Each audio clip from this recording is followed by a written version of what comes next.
call the member for Hume. Thank you, Mr Speaker. My question is to the Prime Minister.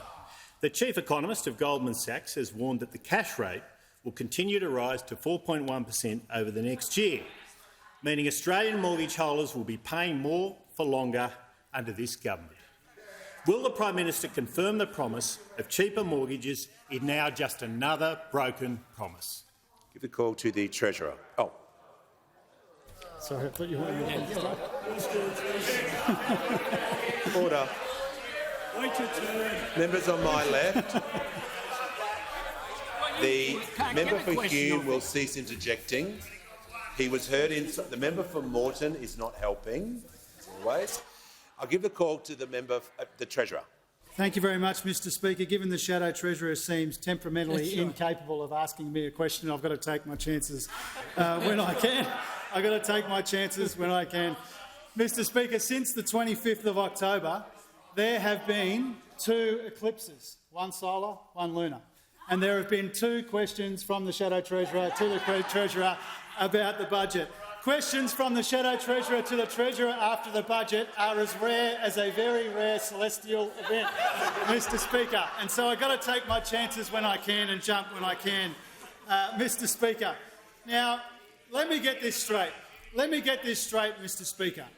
One of the worst ministers since Federation, the member for Hume, in one of the worst governments since Federation, one of the least responsible when it comes to the budget since Federation, which racked up $1 trillion in debt and had almost nothing to show for it, who sprayed billions of dollars around to their mates in the interests of their political purposes and their political objectives, now wants to get up and talk about spending in the budget. I mean, give me a break, Mr Speaker.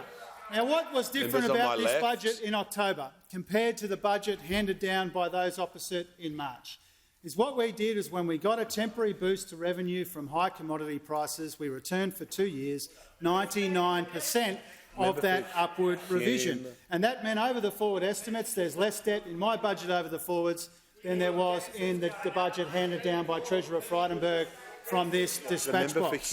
And so what that has meant is our budget was geared towards the inflation challenge because we know that high inflation is pushing up interest rates. Now, Treasury modelling released today and reported on today showed that if we had spent that $114 billion of tax upgrades like those opposite would have wanted to do and would have done in our position, then interest rates would be another 1.4% higher, percentage points higher than they are. And so that has meant that the rising interest rates that we inherited from those opposite, interest rates started going up before the election, which might be news to the Shadow Treasurer as well. Had we not handed down such a responsible budget, then interest rates would be higher than otherwise, and inflation would be higher than otherwise. And that's why we did put so much effort into, at the same time as we kept faith with our election commitments on cheaper early childhood education and fee-free TAFE and all of the other priorities in the budget, we made sure that we showed spending restraint, which is completely foreign to those opposite. They used to spend 60% of revenue upgrades. The Howard government used to spend 70% of revenue upgrades. We spent 1% over the next 2 years. That's how you hand down a budget which doesn't make the inflation problem worse. Order.